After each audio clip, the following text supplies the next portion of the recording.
Welcome to the Quantum Empath. I'm your host, Kelley Michelle, intuitive guide, alchemist, and reality hacker.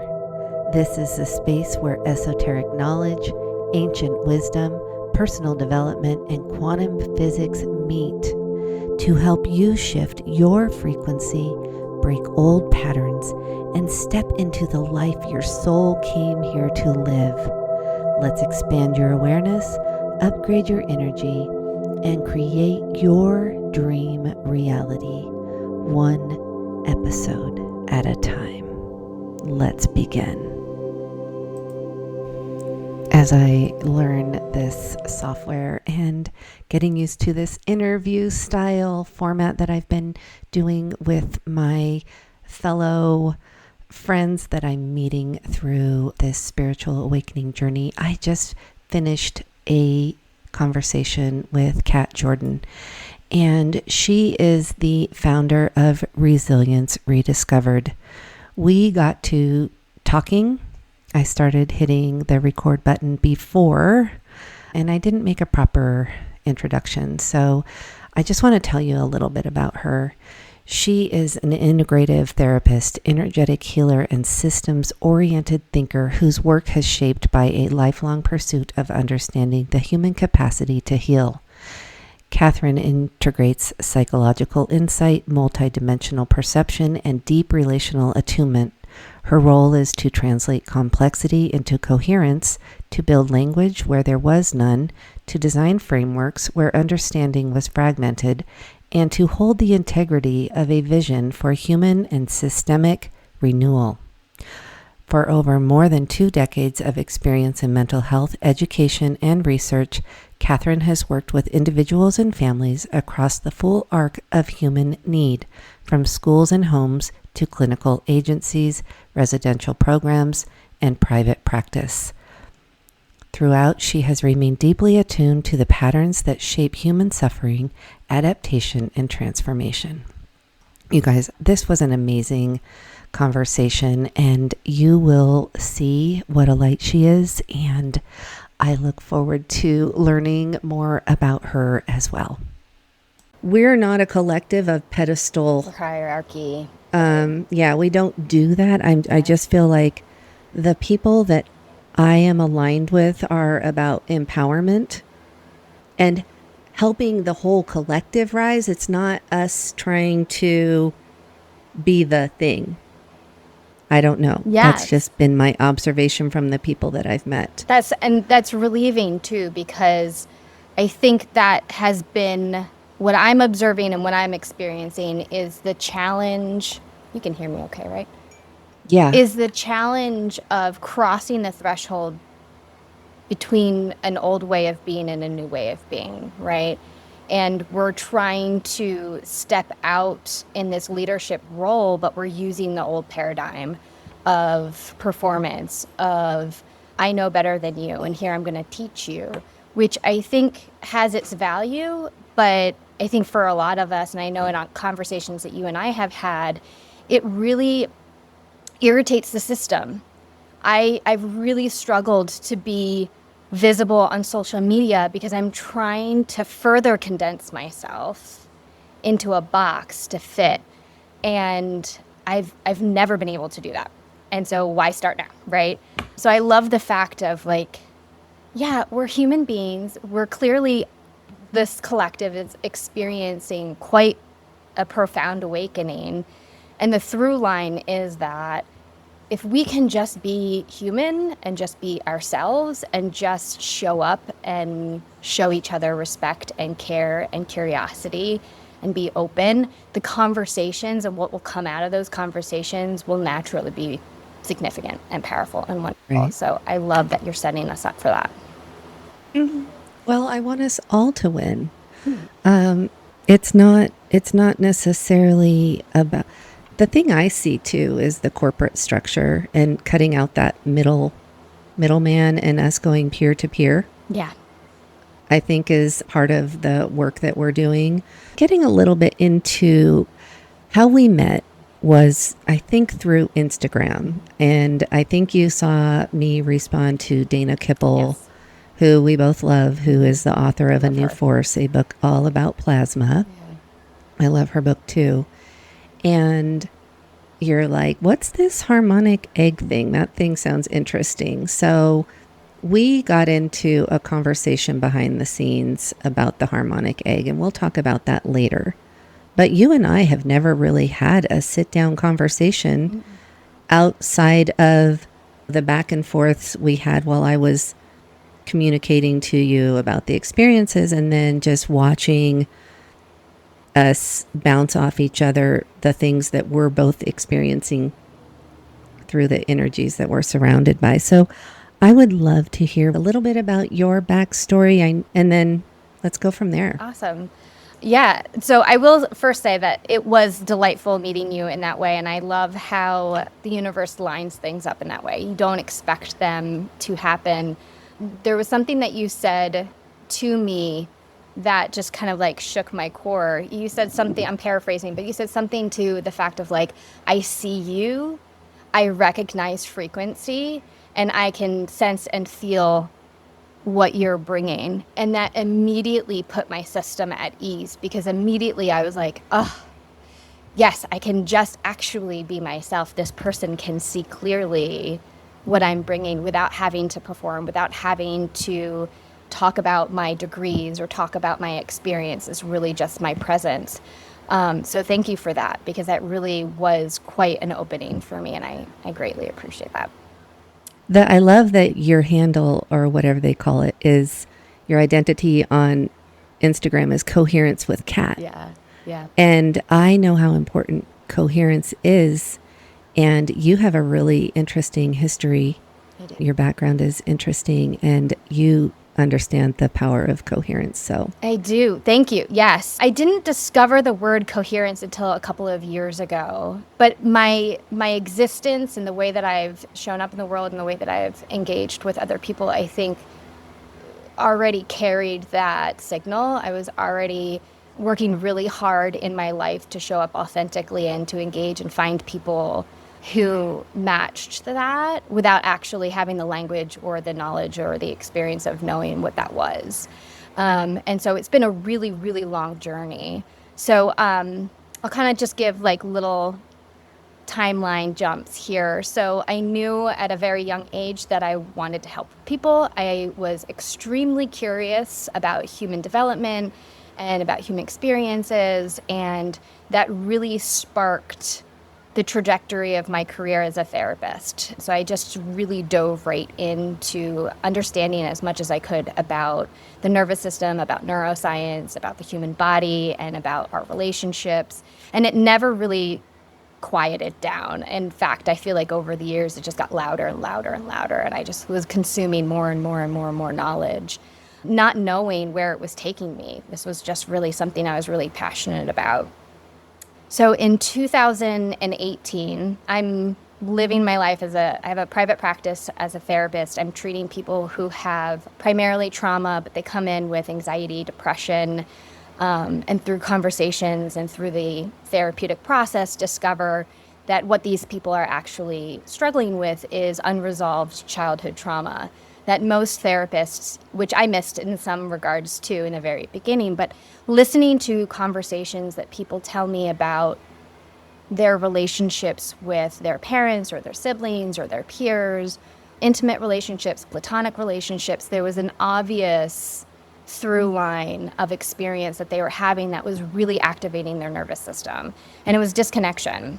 It was judgment. It was criticism. It was, you can't show up as yourself. You can't show up and speak your truth because it's far too dangerous. You will be ridiculed. You will be criticized. You will be judged. You will be hurt. And so when I started to really unpack that with my clients, not surprisingly, started to wake me up. And I started to recognize some of the things that I was teaching and helping my clients I needed to learn myself. And I didn't go into therapy and becoming a therapist ever thinking about myself. It was always outward. It was always like, how can I help other people? It never really occurred to me that I would learn the amount of stuff that I have learned. But in December of 2018, my mom had been struggling with skin cancer that had metastasized throughout her whole body. And by December, she had passed. And that absolutely was like the central point of my awakening. The moment where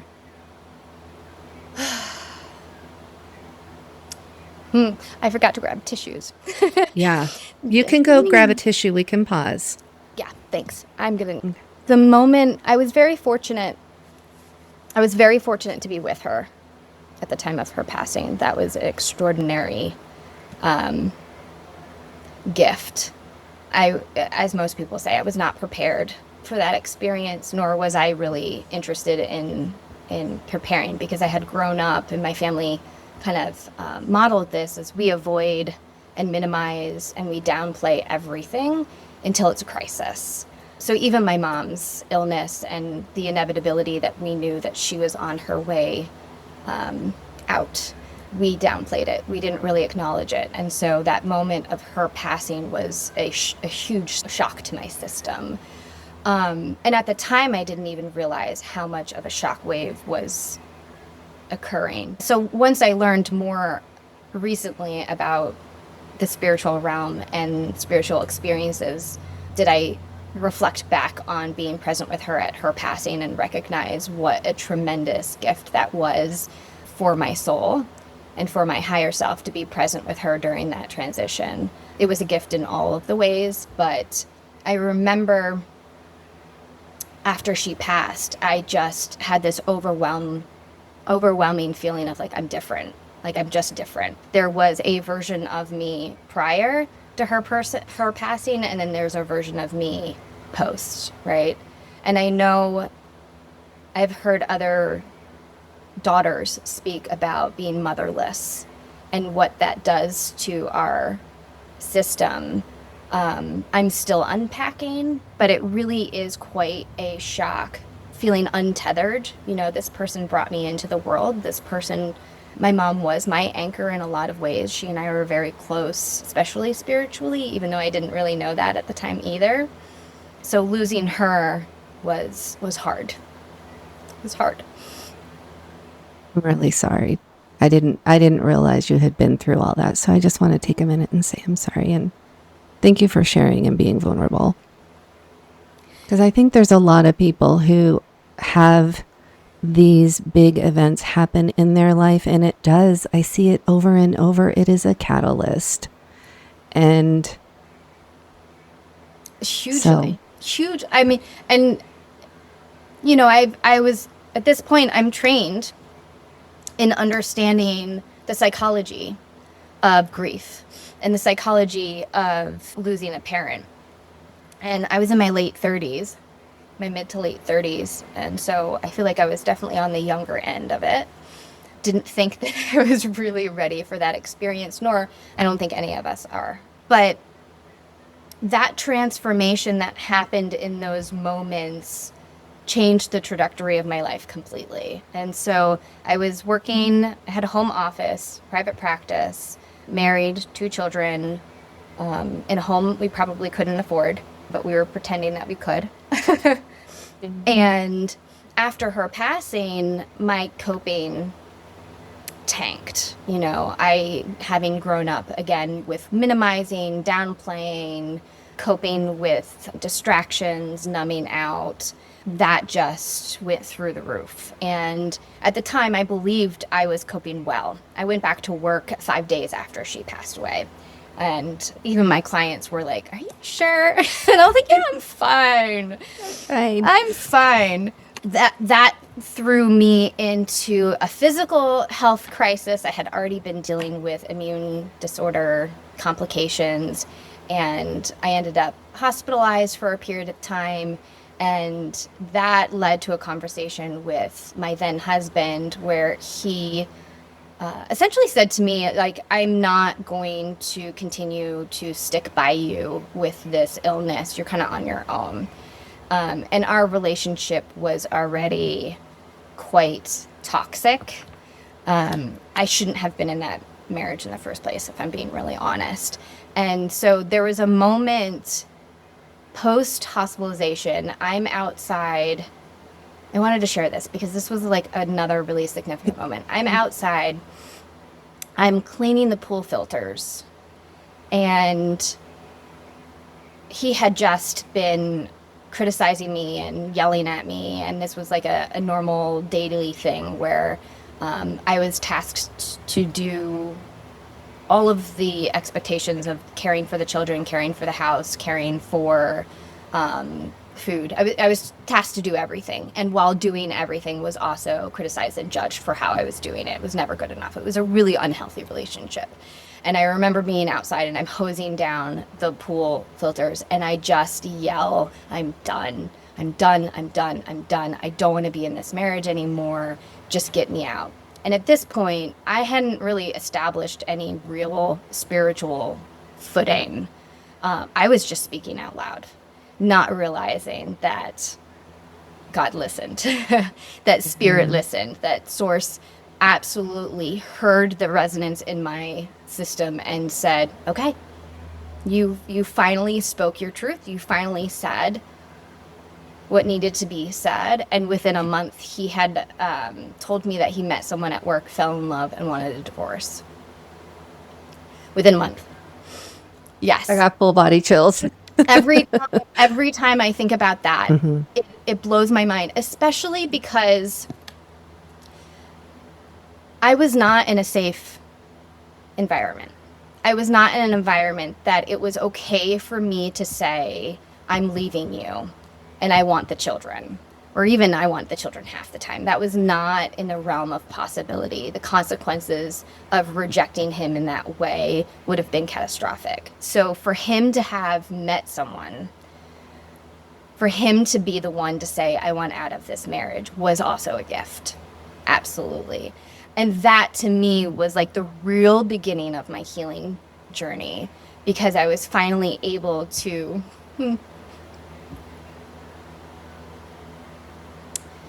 escape. I was finally able to escape. And it was only when I was in my own apartment where I had time and space to be by myself did I really start to peel back. How did I get here? How did I end up with this person? How is this my life right now? And then the pandemic hit. So I had even more time on my hands to really allow this process to start to unfold. And I started to deepen my intuition. My intuition always been there. I'd always have a very neurodivergent, hyperceptive, aware being, but I really started to pay attention to it, and I really started to listen to it. I started to use that as my mechanism for change. And what I discovered was our power was, if I speak out into the ethers, if I speak out loud a truth that needs to come out, it will propel me forward. It will lead me down a path of more healing and more transformation. And that just happened. It was like a rapid snowball effect in a very short period of time. And then, so like pandemic, I'm healing, I'm still obsessed with human behavior. I'm still really, I want to listen to all the books, and I find Joe Dispenza and I find Lee Harris. These are some like anchored people that really kind of like opened my perspective in such a way that started to make sense of all the things that I knew already. I already knew this stuff in my being. And when I heard other people talk about the universe, or other people talk about frequency, or other people talk about personal development and transformation and what embodied sovereignty looks like, it was just like, yes, yes, yes, yes, yes. I just couldn't stop saying yes. And I'm jumping ahead here. Because of that, I've completely transformed my life, and I swear I'm living what people would easily describe as heaven on earth. in my life, in my bubble, in my experience, I am the happiest, rooted, grounded, embodied happiness I've ever been in my entire life. And it's because I went through that transformation. It's because I did all of that work. Awesome. Yeah. And I'm giggling over here because it's making sense now why we connected, because I have a very similar story. And that's how we roll, right? There's these little threads of soul ties that we're like, hey, let's go meet in that next lifetime. I'm going to be here. We're going to go through this thing together.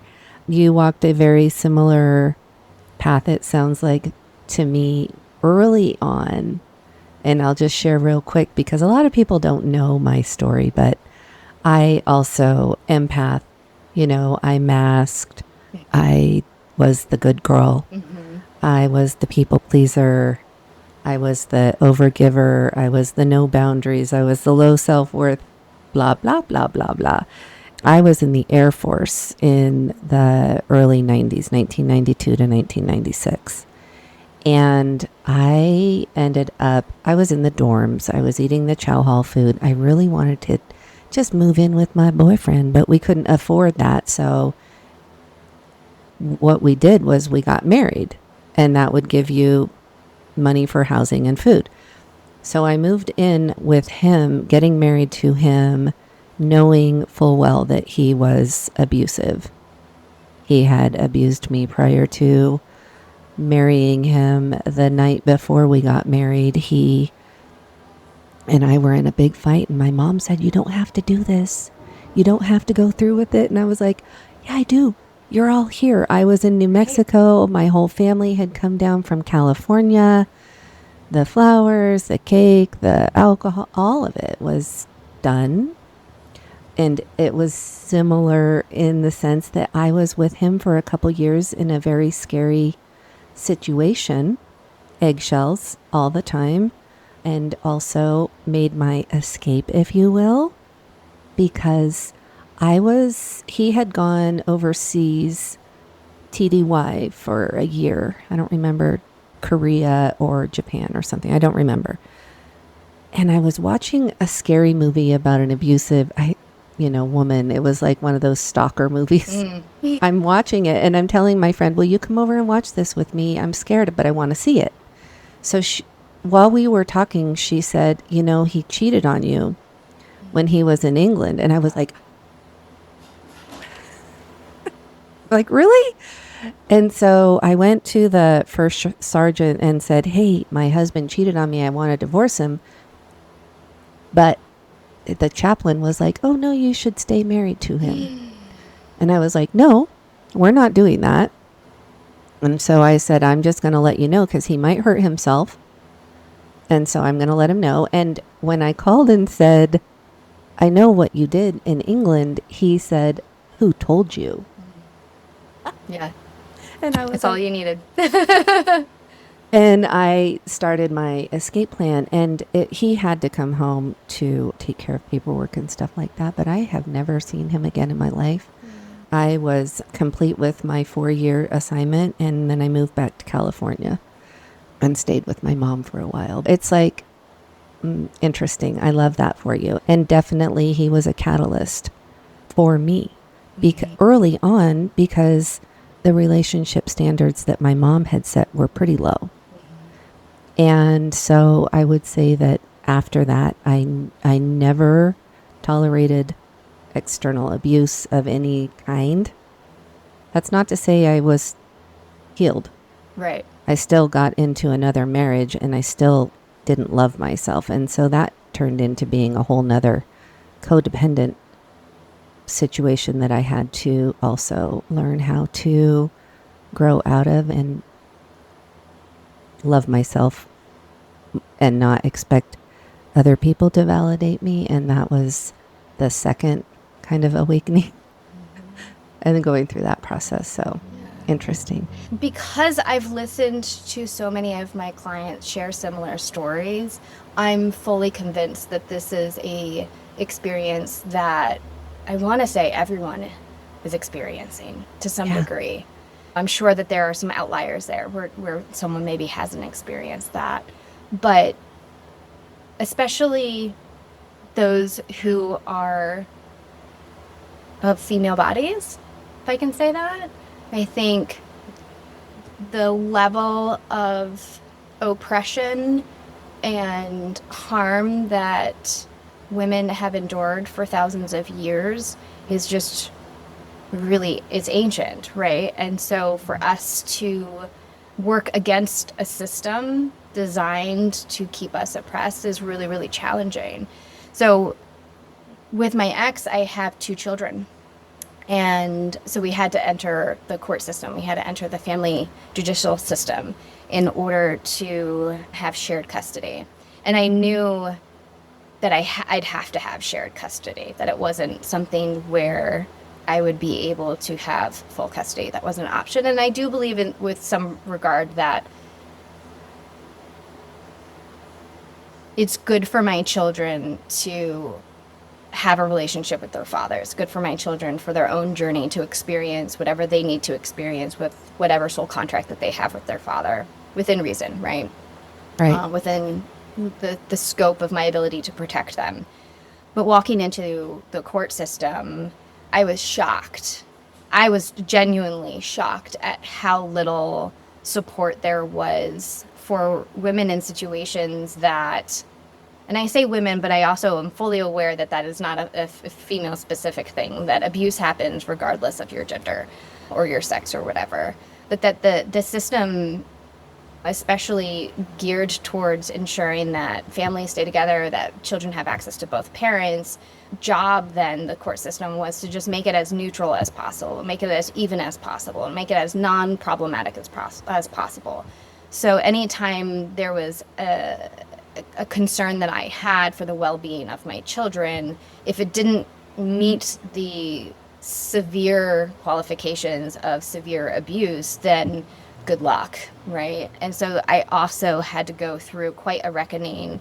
My eldest child witnessed a lot of the dynamic between him and I was targeted as the problem. I was targeted as the incompetent, and so my eldest took on that. And so even though I had escaped the relationship, I was still being emotionally and psychologically harmed through my daughter, through my eldest. And I, thankfully, having the wherewithal as a therapist, recognized that this was not at all her fault, that she was an innocent child that was brought up in a really challenging situation and was taking on personalities and learned behavior that was outside of her control and outside of my control. And I think that was the final, most recent kind of full crack of my awakening was, I don't even know if I have the words to articulate it completely, surrendering to my child's journey, surrendering to my child's soul life, and accepting the fact that I would have to endure and boundary up and clarify what was okay and what was accepted as a parent to a child who was engaging in ways with me that would not be appropriate otherwise, right? I don't know if that's making sense, but I'm also trying to not go into too much detail. Sure, for sure. And so, you know, in a lot of ways, I don't have the relationship that I want or wanted with my children because of that relationship. And I've had to come to accept that. And I've had to come to be grateful for the ability to repair and grateful for whatever relationship I do have with my children.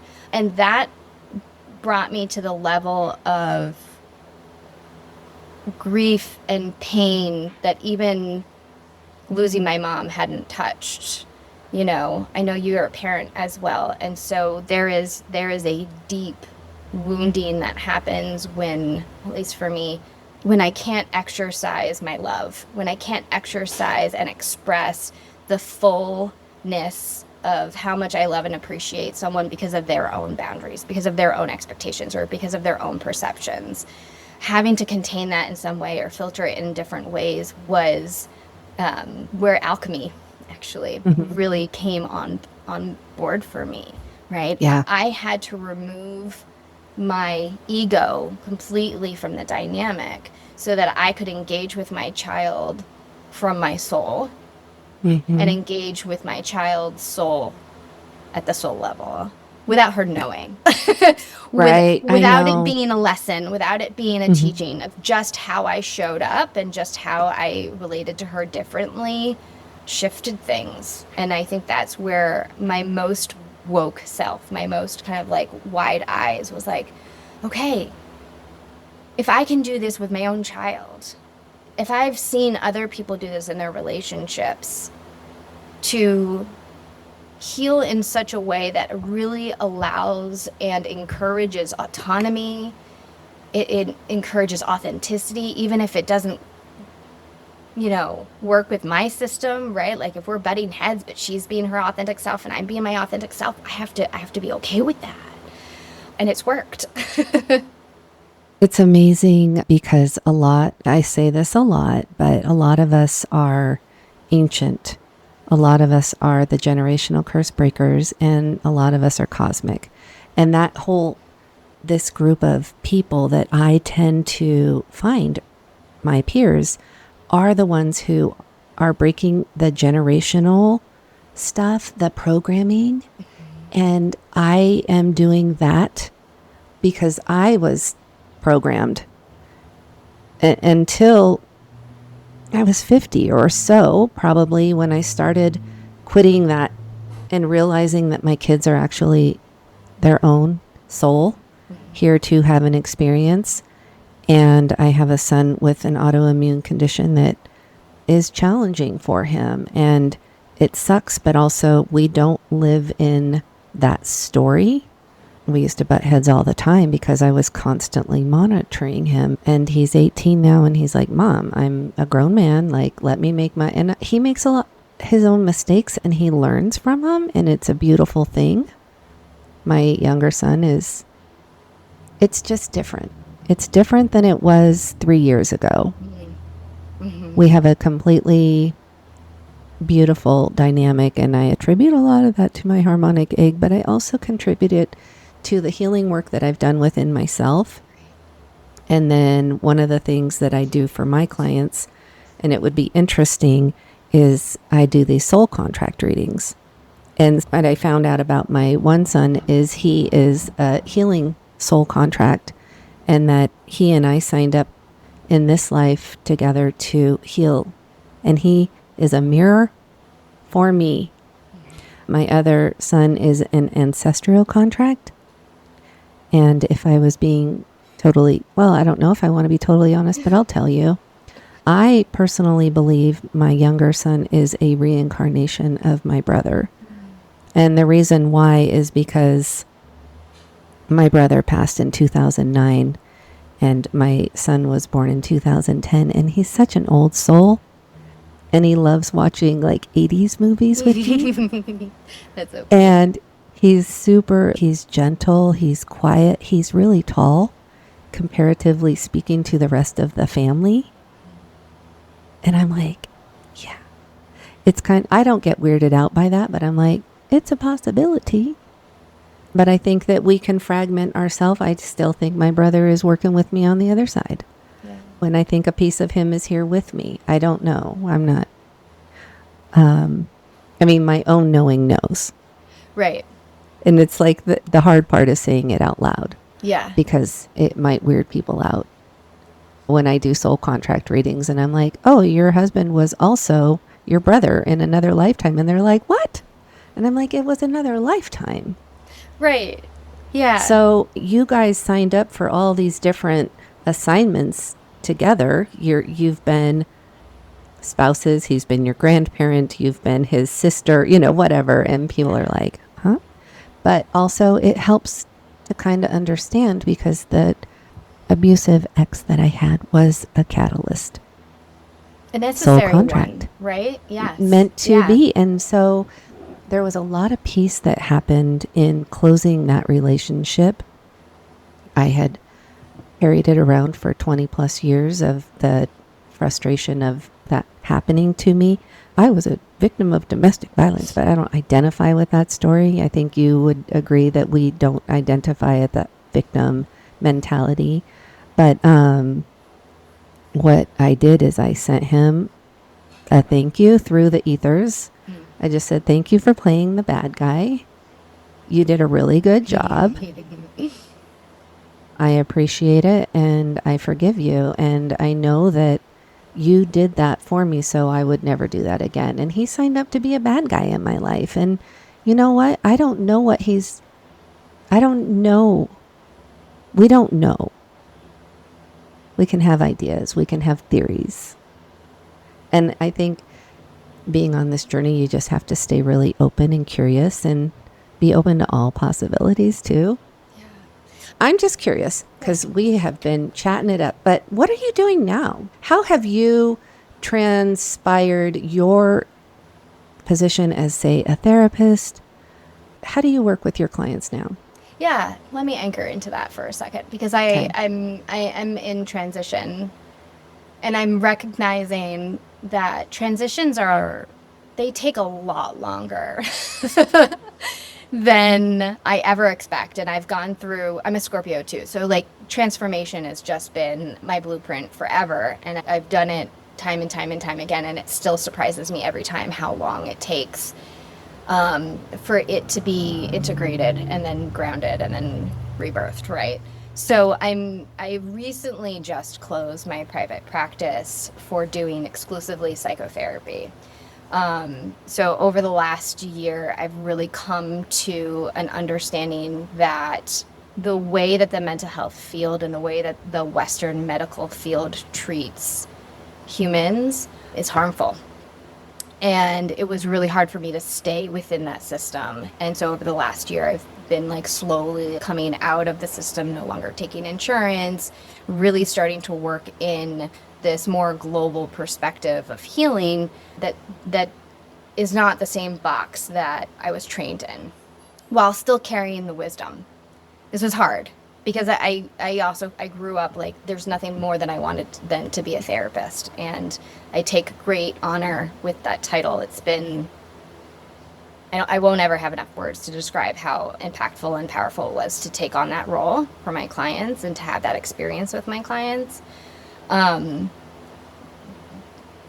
I couldn't keep engaging in the same story, the same narrative, and engaging with a system that was maintaining their lack of agency, their lack of sovereignty. It was, you have this symptom, this is a disorder, there is something wrong with you that you're going to have to deal with the rest of your life. Here are some medications that may or may not work, but they also have a lot of side effects that are going to be problematic. And I was just overwhelmed with just story after story after story after story of people being shamed and mistreated for what now I understand is just adaptations. Humans are we've just adapted. And what we call a disorder, this is really bold for me to say because I'm still a licensed therapist. What we call a disorder is really just adaptation to an environment that we are not meant to live in and thrive in. And so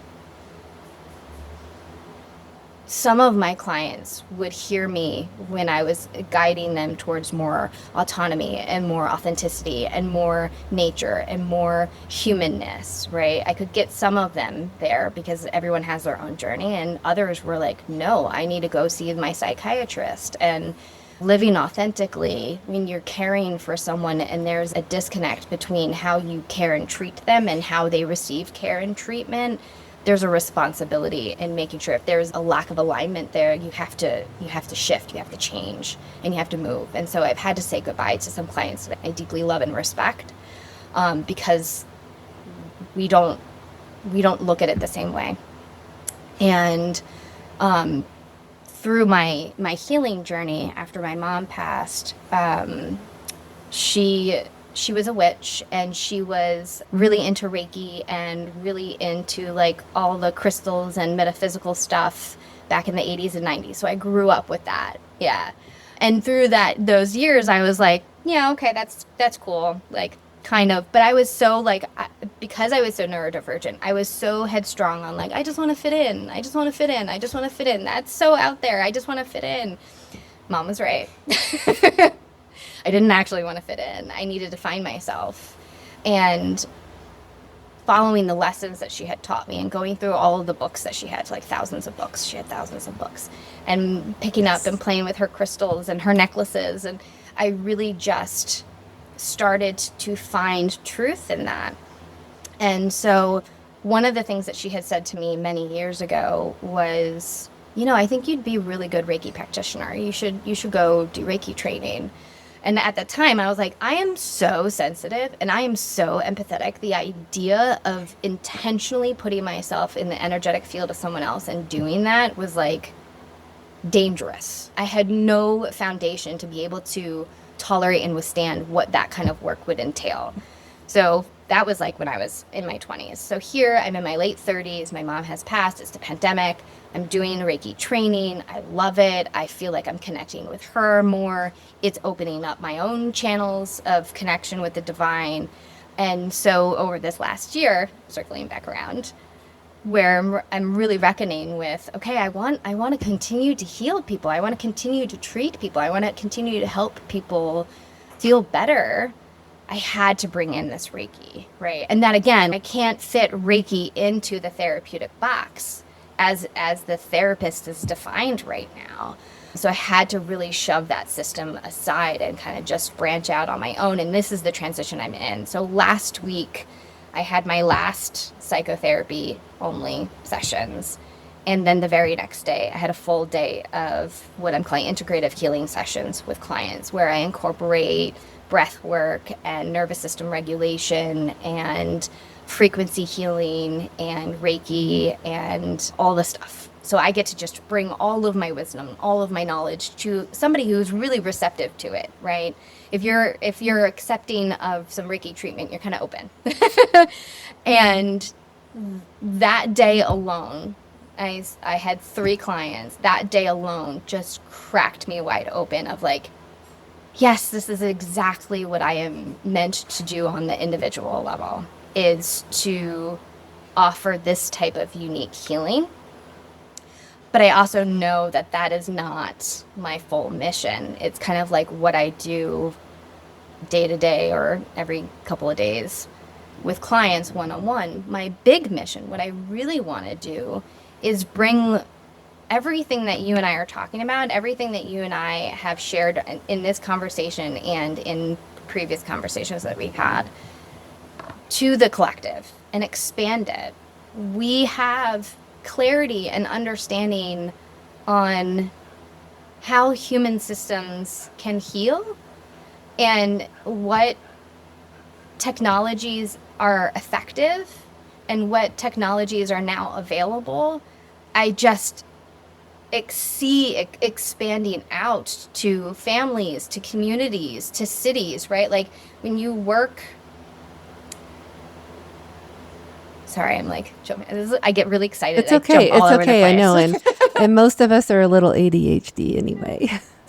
Whatever. So my background as a therapist is that I studied systems. So I'm a licensed marriage and family therapist. And that specific training is everything is a system. Everything is relational, right? So when I think about healing my individual clients, I'm simultaneously thinking about how that's going to impact their relationships, how that's going to impact their families, and how their families are going to impact communities. I always see that rippling effect. So I know that while I'm doing this individual work, I myself also have a rippling effect of more work that I want to do, of bringing that mission out. And I haven't yet figured out exactly what that container looks like.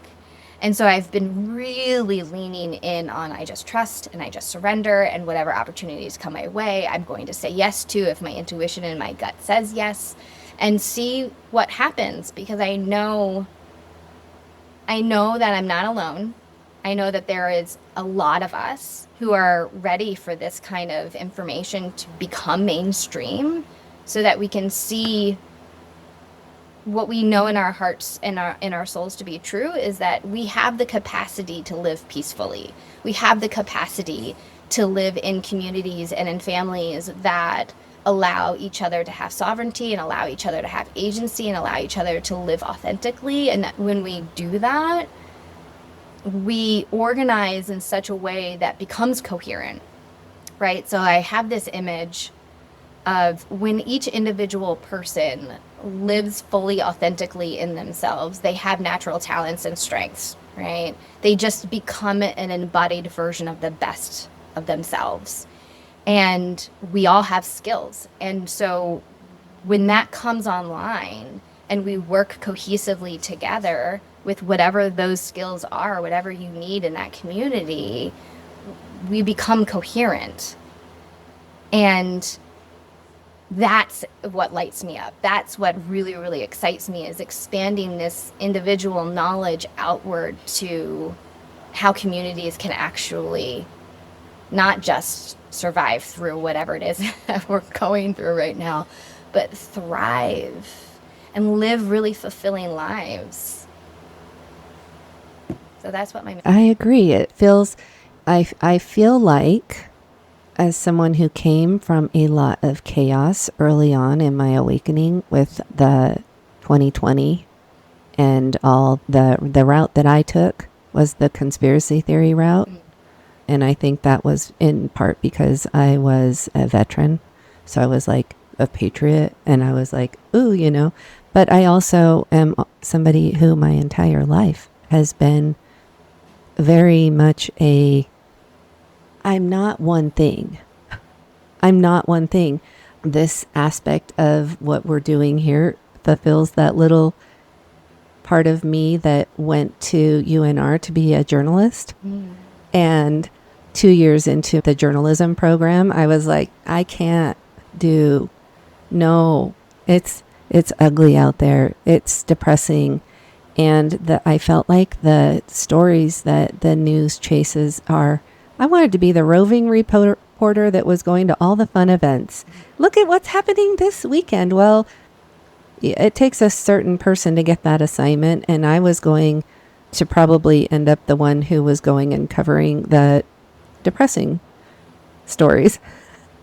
And I didn't want to do that. So I switched and I got a degree in art.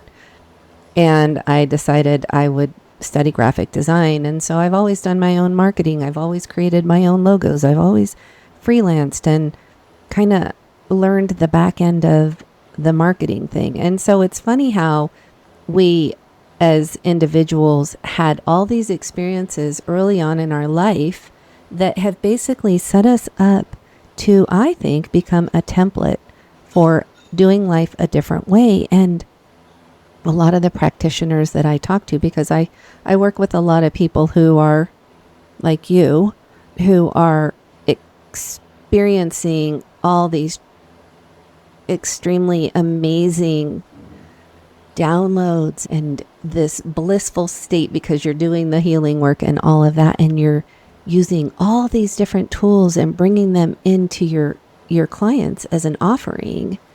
And I think that I don't promote my harmonic egg as much as maybe the 3D would tell me I should. Right. You know, like sell, sell, sell, sell. And I'm like, I don't want to just be known as the harmonic egg person. That is a tool and that is one way to get there. And if you're galactic, it's going to be awesome. And that might be a good segue into talking about your experience, because I offered to send you my 6-week remote clearing as an offering to get your feedback. And I'd love to hear how it went for you. Oh my gosh. Oh my gosh. It's pebbled with a lot of different experience that I now understand was the exact experiences that I needed to be at this point in my life. Like it all just kind of like came together. It makes sense. And I like that you're also emphasizing how like we're not just one thing. I'm not just a Reiki practitioner. I'm not just a therapist. Like I'm a multidimensional person who has a ton of creative ideas just bursting at the seams. I just need containers. I need people, I need community to be able to exercise these ideas outward. And I think that's what drew me to you also, was like this entrepreneur, leadership, strong energy that you brought forth of like, yes, this is what I am doing, and this is what I know is going to work, and this is what I'm offering, and I don't know where else it's going to go, but I trust it.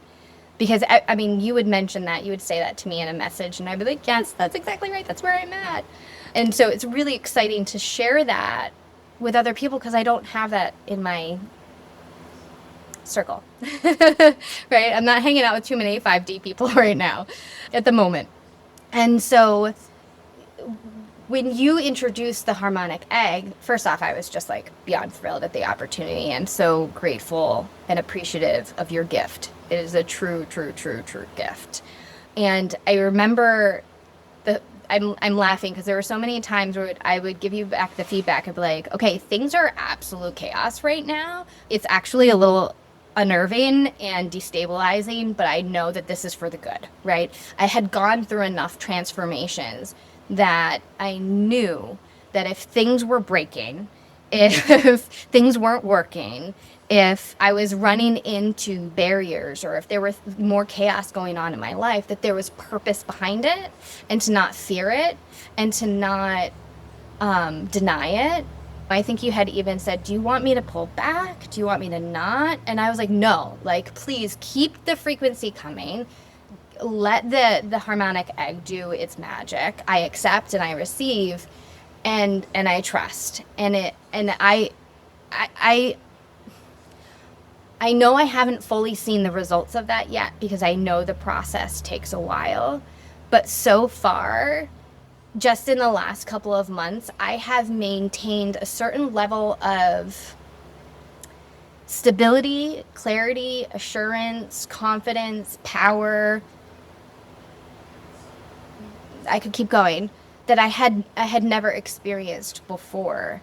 It was as if, well, I know this now, not as if. It's the, maybe you can do a better job describing the science behind it, but it's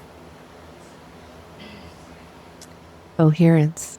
Yeah, it's coherence. It is. It is the removal of the blockages. It is the removal of the things that are interfering, that I don't necessarily know are there, that I don't necessarily see, sense, or feel, even with my hypersensitive body that's around me, that's still actually interfering with my ability to be coherent. And when you brought it to the home, was really when things went and kind of exploded, but not in a way that was bad. It was overwhelming and it was chaotic, but nothing terrible happened. I say that and I'm like, subjectively, some of it was terrible. But everyone that I love is still present. And that to me was what, matters. But there's a current in my system now. There is a current in my home now that feels like flow, that I am experiencing as flow. And I want to emphasize one other thing too, because I think this is something that I see often with my clients that should always be named. When you're in coherence and when you're in flow, it is not perpetual. There are times when you dip into a period of reworking whatever still needs to come through the system, right? We're never not growing. We're never not evolving. We're never not transforming.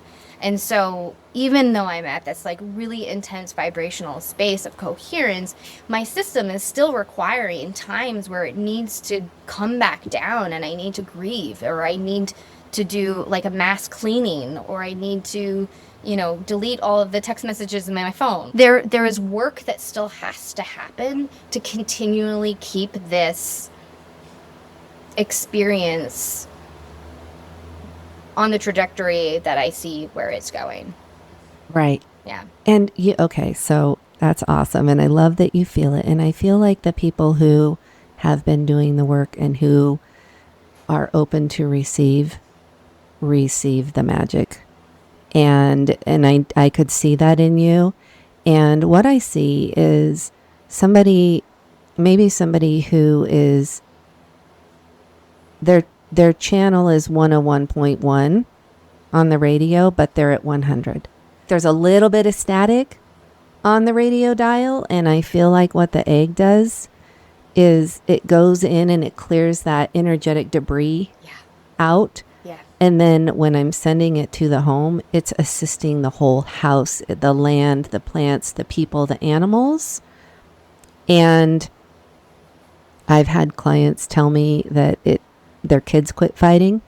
The big brother quit picking on the little sister, and that the plants and the wildlife and stuff are going off. So I know it's effective, and I've sent it to my kids, and my son's warts went away.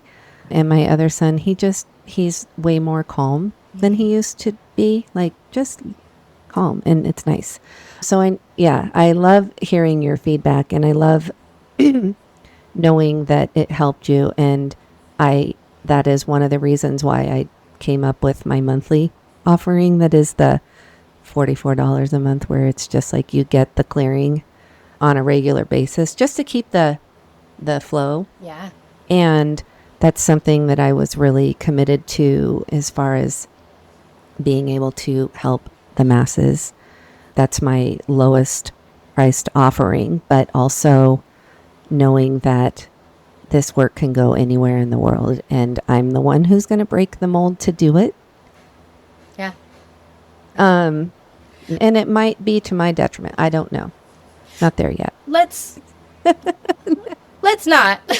Right. Right. I mean, whatever transformation still is in the works for your journey. Yes. I want to add, I'm glad that you mentioned your children, because the shifts and changes that I saw, as I mentioned earlier, my eldest and I, our personalities clash, and we have some hard history that kind of resurfaces every once in a while, and we're both doing work. And the clearing, I want to say, again, like when you started with the house was when I saw it in them. Like we know that, like, if I'm doing work and I'm becoming coherent and I'm emanating out a healthier frequency, yes, it's going to have an impact on the people that are around me. And I saw little glimmers of that. But when you did the house clearing was when, like, that seemed to just, like, I just keep imagining like a shockwave running through the home of just like clearing it. And I can't, the number of hugs, the number of I love yous, the number of thank yous and appreciations. My cooking is better, and they're complimenting me on my cooking. Like I almost want to write down like a laundry list of experiences that I'm having, that when I say I'm living heaven on earth, it is my heaven on earth. I am being honored and respected and loved and cherished and cared for by the people that I live with. And that was never the case for me for the vast, up until the age of 37. I didn't experience that safety. And I have that now. And it feels grounded. It's not a fleeting moment like we're on vacation and everyone happens to be in a good mood, right? Like, it's not like we just went shopping and she's happy. It is a grounded, rooted feeling of our energies coming back in alignment with health in all sense of the ways. Health. Yeah. Yeah. It's like everybody's little, I draw the conclusion. My guides showed me one morning in meditation. They said, you've got to keep your auric field like calm. And they showed me a smooth auric field. And they said, imagine kayaking on Lake Tahoe on a calm day, and how nice and flowy, and you can just kind of glide across the water. And they said, when you've got all this interference in your aura, it's like kayaking on a day that's wavy and windy, and your arms are tired, and it's just so hard. And so they said, keep your shit calm. Like, keep it calm. If I start to feel tension in my body, I start dancing. I start moving. I'll go outside and do a walk. I'll go hug a tree. I'll go ground. I'll do something to take my mind off whatever that disruption feels like coming out of my body, that anxiousness, but it's usually in my solar plexus, in my gut, that I'm like, and then having the awareness that it's there, and then the tools to work through that.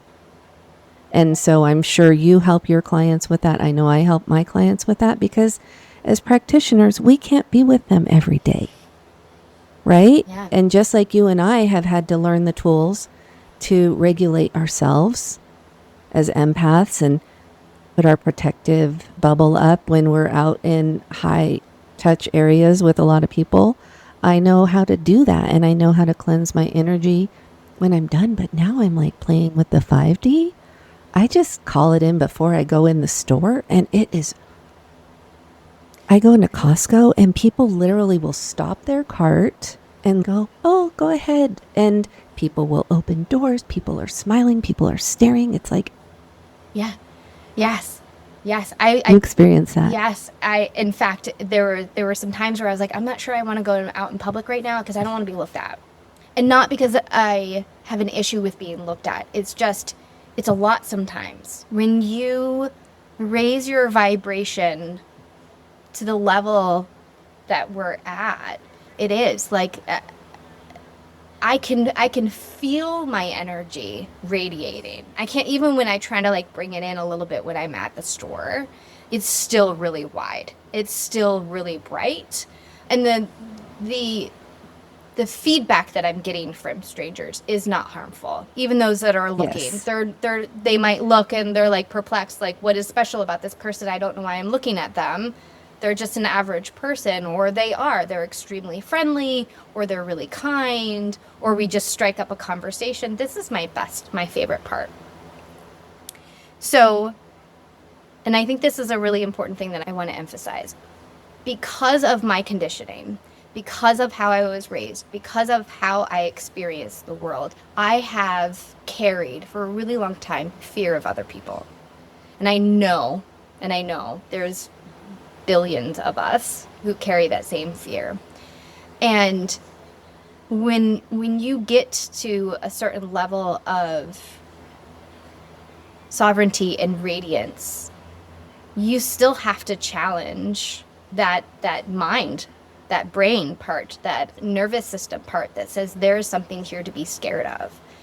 But when I challenge that and I go out anyway, or if I say hello to that person who is smiling at me, there's magic that happens in those moments. I get synchronicities. They tell me something that clicks in my mind that I later use that kind of also propels me, or I'm gifting them with something, right? They might say something that I get a drop in my mind that says, oh, I want to tell them this thing. I don't know why I'm telling them this thing, but I'm feeling pulled to say this thing. And when I say it and you see the look on their face, like, oh, like this is the magic that I think we're really talking about when we're talking about connecting, and connecting with not just people that we know, but with people who are complete strangers. Like, how many times in your life, and to anyone who's listening, who's ever experienced a stranger or an acquaintance say something to them that just wakes them up a little bit, that gives them a piece of nugget or gives them something that they didn't have, that they didn't know that they needed, that changes the trajectory of what they're thinking or feeling or doing? I want to be that conduit for people. I've had other people be that conduit for me, and no one that you would think is special, but because we are one, and because we are unity, and because we are all part of the same fabric, those interactions actually carry a tremendous amount of magic in them that I'm excited for now. I had a gentleman whose car broke down in front of our house yesterday, and I'm home. I've got 3 kids, and it's already chaotic because it's around dinner time and I'm behind dinner, right? And my initial thought is, oh, there's a stranger at my house. I want to close in, pretend we're not here. And I'm like, no. I step out. And it was a delightful experience because this person was scared. This person was worried. This person was apprehensive of like being a problem to me because their car broke down in my yard. And I was able to give them the gift of reassurance that like, no, you are no problem. Let me give you some water. It's a hot day. And knowing that just that little exchange was meaningful excites me. Actually, I'm like really feeling into it right now. Like it really excites me. Like I just want to go bump into a bunch of strangers just to have the experience of there is a lot of love. There is a lot of respect. And there is a lot of desire for connection that doesn't have to be just with your partner. That doesn't just have to be with your children. That really can exist with strangers. Agree. And I've been getting a similar message, and that is that, first of all, this, I know this is not a brag that we're playing with the 5D, because we've been, We've worked hard for it. doing the work. But the thing is, I think we also know that we don't stay there, because we have to also interact with the 3D. We have to interact with humanity. And I think when we're at this level of the game, I'm almost playing with it like I'm just going to be an earth angel. I'm going to help people if it looks like they need a hand. I'm going to hold a door. I stopped traffic on the highway the other day trying to save a little sheep that was running down the road. And I probably could have been, I'm protected. So I knew that it was safe, but I put on my hazards. The whole freeway came to a stop for this little sheep. And I wasn't able to grab it. I was in flip-flops, but I bet someone did. And when I left the scene, I was about to get off the freeway and I saw the trailer and the truck that was pulled over to the side of the road. And I was able to say, stay here. And I'm pretty sure, because there's no cars behind me for at least 5-10 minutes, your sheep is going to be okay. I'm pretty sure they're working on a rescue mission. So stay here. There's going to be an update or you're going to get your sheep back. And they were like, oh my God, thank you so much. But then I had to get off the freeway. But it was, if they would have been parked up a little bit further, that interaction would have never happened. Right. Those people would have never known if they should get off the road, circle back, go try, And it was just like this divine timing moment that I felt like, in the past, I wouldn't have pulled over for a sheep. I would have said, this is dangerous to pull over on the side of the highway. This is not safe. And then my heart was just like, nope, you're doing it. It had a little leash on it, a little muzzle thing and a leash. And I knew it was somebody's baby. Yeah. And so that's that divine timing of just being out in the world. And thank you for being a lighthouse. Thank you for taking time to talk to me today. It's such a pleasure hearing your story and the work that you're doing and the way that you are being this beautiful matriarch for your family. You're a ripple. I think all of us who are doing the work are a ripple. Yeah. And we're just, the way that I see it is the more crisscross, the more we ripple out the light, we snuff out the dark. But, it's all polarity here on this planet. So we have the light and the dark, and it's how we learn to use it and learn from it and grow and expand. How can people find you? My Instagram handle is coherence with cat with a K-A-T. And I have a website called resiliencerediscovered.com, all one word. That is my current container for people who want to reach out to me. I have a variety of opportunities. I have a variety of different pathways for people to connect with me to see what opportunities we come up with. I'm at a point in my life where I'm ready to accept and review and meet people and see what unfolds, all with the undercurrent of teaching and educating and healing the collective in a way that brings more coherence, just all around more coherence in all ways. So thank you. Thank you. Yeah, Thank you're you for welcome. doing the work. Thank you for being here today. And I look forward to working with you. Maybe we collaborate more in the future. And, you know, it's exciting times. I think that we are forerunners, entrepreneurs we are working against a system that supports people who have the insurance and who prescribe the medications and whatnot. And I think that there are a bunch of us who know that the childhood conditioning, the trapped emotions, the energetic incoherence of just being in the world